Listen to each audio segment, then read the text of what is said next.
Do you lay out in the sun or maybe spend a little too much time in the tanning booths? Well, you might be at risk for melanoma. Here is Dr. Jose Lutzky, the medical director for the melanoma program at Mount Sinai Medical Center. Well, summer is pretty much here in South Florida, which means people are going to be going to the beach and going to their pools, which is great. But before you do that, there probably are some things you need to know about melanoma. And joining me right now is one of the preeminent experts of the disease. This is Dr. Jose Lutzky. He's the director of the melanoma program at Mount Sinai Medical Center. And Dr. Lutzky, it's good to see you. How are you? Good. Thank you for inviting me. It's our pleasure. I spoke a few weeks ago to our viewers that I am a melanoma survivor. And there were a ton of things I did not know about the disease before I got it, and I've had to learn the hard way. But we want to try to educate some people, so hopefully they're never sitting in your office. So let's start with this. What is melanoma? So melanoma is one of the types of skin cancer. There are basically three types of skin cancer. The most common ones are not melanoma: basal cell and squamous cell carcinoma. Melanoma is the least common type, but it's also the one that's potentially more dangerous. And it's a cancer of the melanocytes, which are the cells that make the pigment of the skin.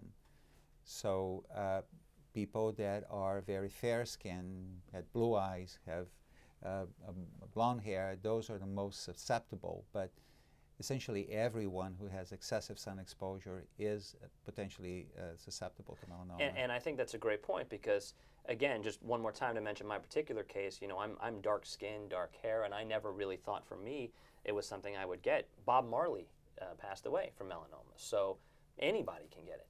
Right. So let's talk about some of the numbers. I know melanoma is a cancer that's on the rise. Can you give us any statistics about it? Yes, melanoma occurs about 70,000 people annually in the United States.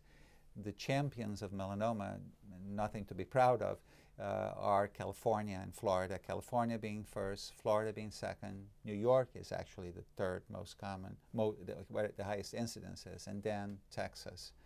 Of these 70,000 people, about 10,000 will die of advanced melanoma.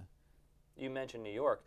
That surprises me because of the weather, but is that just because there's so many residents in the state of New York? Yeah, it's basically because of the population. Right. Yeah. So you mentioned to me skin color, skin type, but what are some other risk factors? Who might be at risk for contracting melanoma?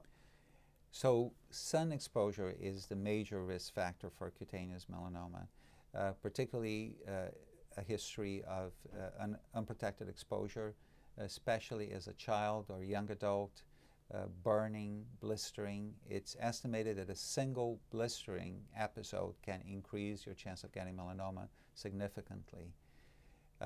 There are other factors that are associated with the risk for melanoma. They are not sun-related. For example, people that have lots of moles on their skin, especially moles that are changing, so that the number of moles is related to the risk of melanoma. So if someone has more than 50 moles, the risk for melanoma is significantly increased. And these moles can sometimes be congenital. That means you may be born with these moles. So it is important to watch for anything that changes. And here's the key word, is change.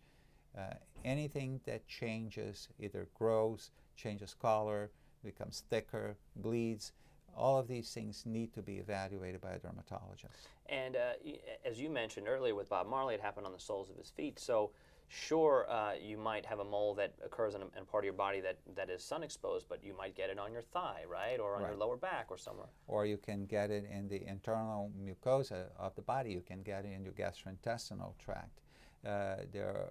Melanomas can occur essentially anywhere, including many areas where the sun never shines. Yeah, that's it's unfortunate because sometimes you have no idea.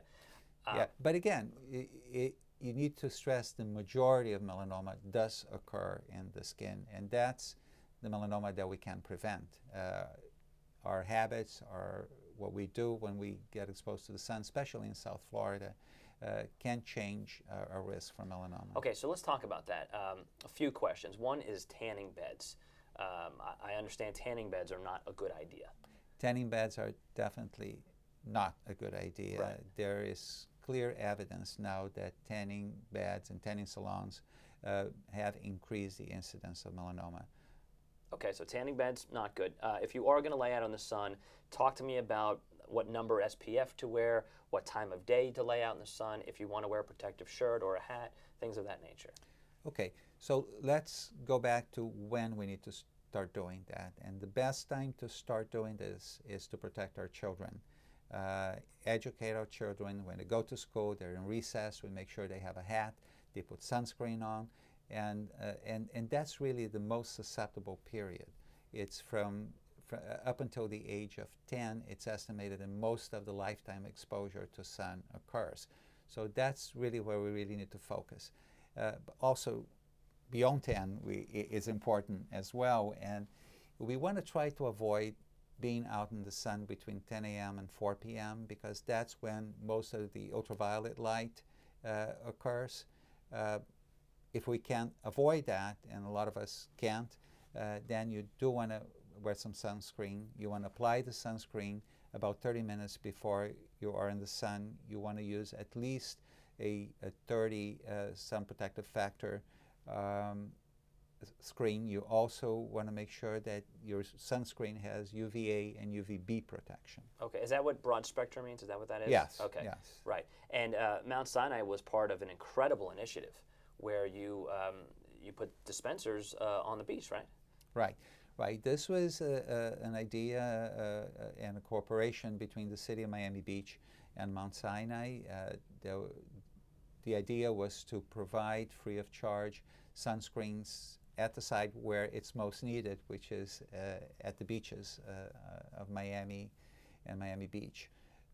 So there are 50 dispensers spread across from 1st Street all the way to 80th Street in Miami Beach in strategic locations where people can use sunscreen for free. And as we wrap up, I want to talk about the treatment of melanoma, the future of the treatment of melanoma. I know that there are some exciting things that are happening. Yes. Just only about 5 years ago, once melanoma spread and you develop metastatic melanoma, there were very few options to treat patients that were effective. There were treatments that were toxic but really not effective. And over the last 5 years or so, there have been tremendous development.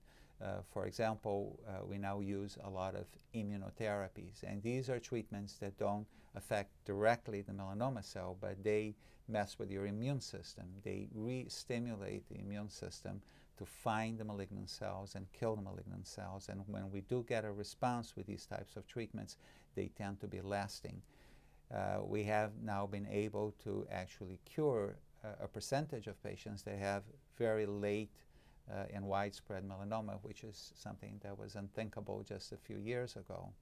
In addition to immunotherapy, we have also found that melanoma cells have certain mutations that you can target very specifically with certain drugs. That's called molecular targeting, and that also works very well. And we're now looking at combining these two new forms of therapy, the immunotherapy and the molecular targeting, and we expect even better results. Well, that's good news. As we say goodbye, if people want to ask you questions, come see you, how do they best find you?